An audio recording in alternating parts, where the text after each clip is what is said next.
Од денеска стартува обештетувањето на штедачите од Евростандард банка.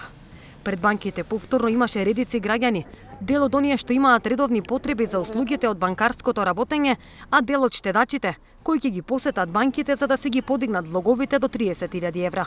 Дали вие исто чекате дека имате сметка од Евростандард? Јас немам сметка, ма сино има сметка, никаква плата нема земна од пошта и за това.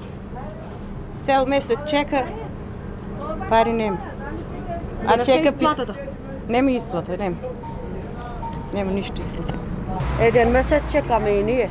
Уште немаме исплата.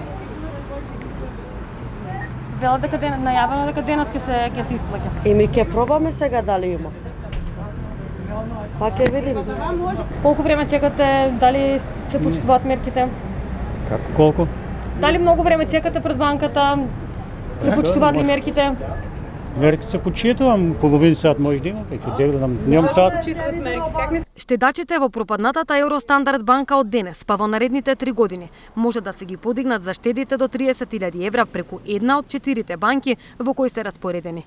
Банките веќе ги имаат списоците и кај нив се префрлени парите од фондот за осигурување депозити, конкретно 68,3 милиони евра.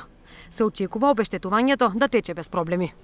Исплатата на обештетувањето на осигурениот износ на депозити до законски утврдениот максимален износ од 1.850.889 денари за депонентите на Евростандард банка започнува денес и ќе се исплаќа во 4 банки: Комерцијална банка, НЛБ банка, Стопанска и Халк банка.